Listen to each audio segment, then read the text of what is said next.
Hey everyone, welcome back to Talking Cardboard. On this episode here, we're talking a few of the things we're looking forward to in 2021 and 2022.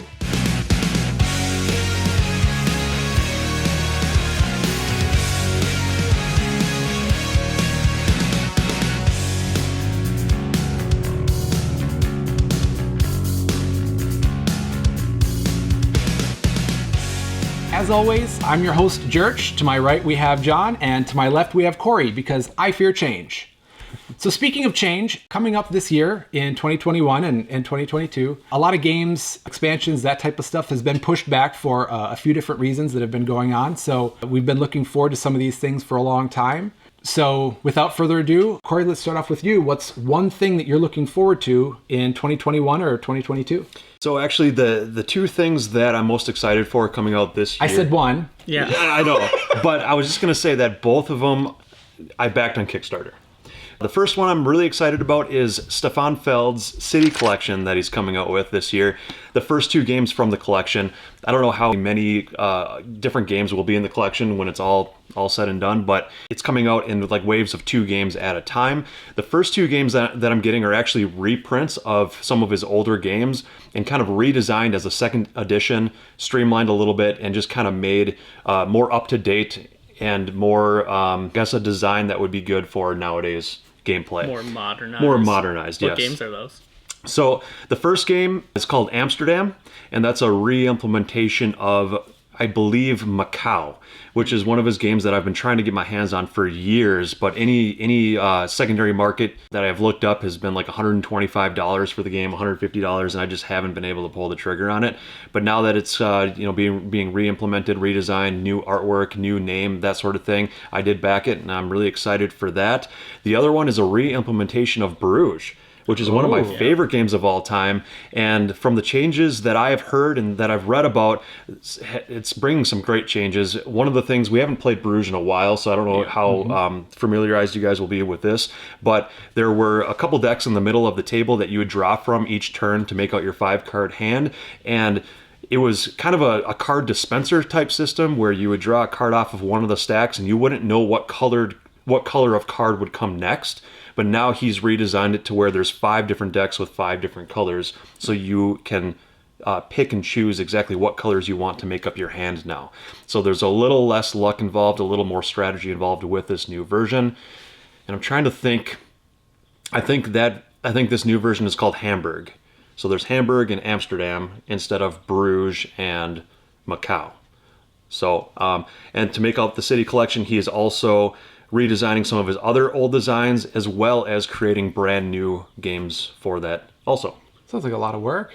A lot of work. He's teaming up with Queen Games, who I haven't been very impressed with previously, but I think this is going to be a huge, huge hit for them. I know the first 2 games to come out for the City Collection raised almost $900,000 for them. Jeez. That's a lot of money. So yeah, they hit the big time on this one. So I'm excited for that. So that means that you can expect a lot of more Talking Cardboard review videos that are Stefan Feld themed. Hopefully. Because you got a pipeline.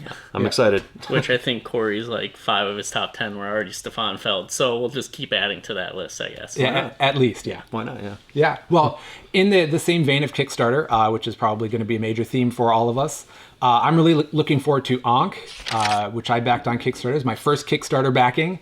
And it is a retheme, or it's very similar to Blood Rage, which is a Talking Cardboard favorite, but it is with the Egyptian theme, and they trickle out their updates that they've been having lately on this game, and they're ready to start shipping in the next month. We love the Blood Rage playthrough, so having a kind of a different theme, some different mechanics, I'm really looking forward to. Mm-hmm.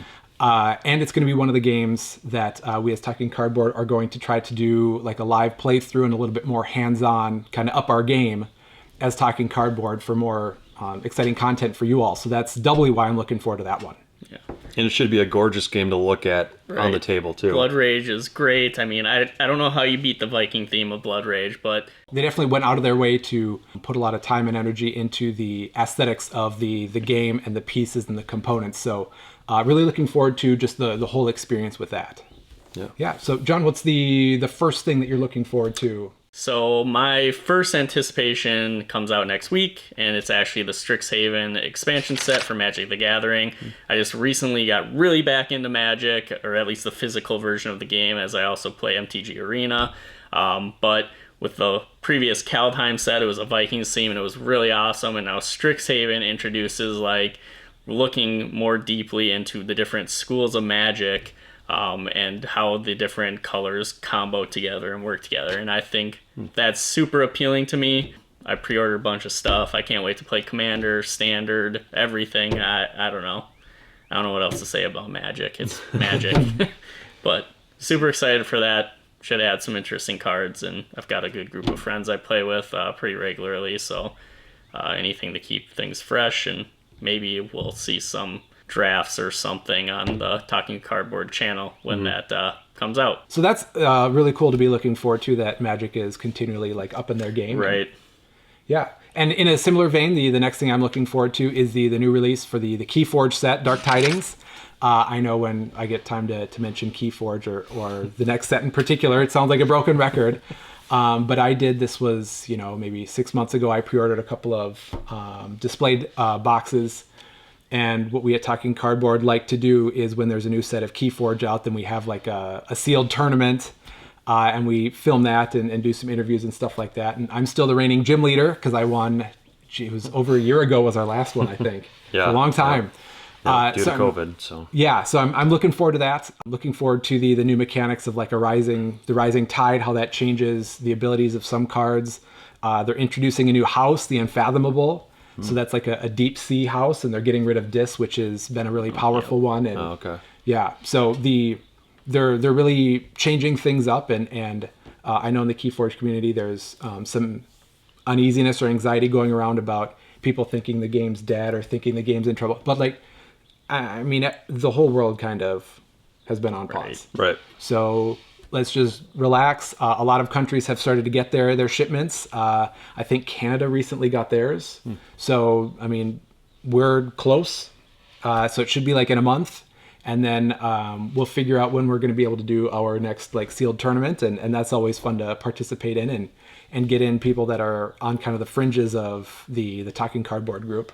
Yeah. All kind of doing that. On a side note, one thing that I did notice that was really cool that Magic just did is that they sent out emails to people. I don't know how they got it, but regardless, essentially they sent out a thing about, Friday Night Magic. That was a big thing, and that's kind of like what Keyforge probably had, just a different night or whatever. Mm-hmm. But essentially they told people if they went to their local game stores, they could get a code that they could then bring home with their pre-sealed deck or whatever that they bought there. Yeah. And you could sign up into that code for a Friday Night Magic event, and as long as you had like some way of projecting your, live play, they were holding events online through like Discord, and I thought that was really cool and unique. That is really That's cool. Yeah. I'm actually surprised more people haven't like started doing things like this. I mean, obviously the equipment to do it is, an investment, but maybe a lot of people don't have that. But yeah, still having that opportunity might keep the communities more alive. Through. Well, yeah, Keyforge does have the Crucible Online. That is a online database where you're playing, and I know that they're coding in all the new cards and stuff. And there are leagues and things, but I don't know if it's anything quite as widespread as like what Magic has. Right. So. Yeah, so then bringing games to people and connecting people more, even if you're not in the same physical spot. And then that's really cool. Like that's what we do with games is we want to connect with people and experience things together. Yes. Most of us do. Most of us humans do. All right, John, what else are you looking forward to this year? The other game I'm looking forward to, I did back, and not necessarily on Kickstarter, but through a different website. But it's a game me, Cory, and Nick actually played with Sam Healy, and that game is hell. Again, this is a Viking-themed game. I don't know why, but Viking theme is still really sticking with me lately. But I thought the gameplay that we played on Tabletop Simulator was really fun, and I think having the physical copy of that game is only going to be like 100 times better. Yep. I think all the characters in that game were super unique. The play style was not completely unique, but it had a lot of twists on mechanics that other games have, like where you go hunt for resources or have to take actions with your characters to complete certain tasks, and it's definitely story-driven, which I personally really like, as long as the mechanics behind it are solid. Yep. So I think it's going to be a great time and cannot wait to get it. Yeah, and I actually did. That's one of the videos that I watched, and I seemed like I was really hooked on that too. And so, looking forward to get a physical copy of that as well. Yeah, and that's one of those co-op games where you do feel completely different than the players you're playing with, to the point where you can't really have a quarterback kind of telling you what to do. You can do, I don't know, so many different things on your turn, just based on what your character is good at. And I feel like there's a lot of like even with like the companion characters, or what do you call them, like the familiars and stuff like that. Yep. I feel like you can kind of combo that with your character as well. And there's so much going on with that yeah, you're paying attention to that, but other people can't really remember specifically what you're good at. So I think that helps with not having quarterbacking going on too. And one other thing that Sam alluded to during our playthrough is that the story actually has different branching arcs based on how your missions play out or the decisions you make play out. So really curious to see how that works, because that could be that is right up my alley. Replayability too. Yep. Right. So. Love that. Love story. Love replayability. Yeah. So then, Cory, let's wrap it up. What's the other thing you're really looking forward to in the next year? I've got a couple things on my mind, but I'm just going to go with one of them, just to kind of keep it going quick here. But I backed another game on Kickstarter. I believe it's like the third or fourth printing of this game, and it's only been Kickstarter exclusive every single time. And I'm not usually one to back things on Kickstarter very often, so I've just passed on it every time. And our local game store got a select few copies that I didn't get my hands on back when it came out too, so I've missed the ball every single time. But this game is Vindication. It is a really big box, heavier, kind of middleweight to heavier style Euro game that has a really cool theme wrapped around it. You're basically like these stragglers, I think kind of on an island type of deal, where you're trying to vindicate yourself from what you had done in your past. And nice. It's got this really kind of cool theme wrapped around it. I don't know how much the theme plays into it being, obviously it's a Euro game, so I don't know the correlation between that. Yeah. But it's got resource management, area control, some of the really big things that I love in a Euro game. And I've heard nothing but great things about it. So nice. Yeah, that's Vindication. Well, hopefully your patience and your investment will be vindicated. Oh. Yes. Yeah, no, I know. At the risk of more puns falling flat, we're going to sign off this time. But we're looking forward to these games and other stuff.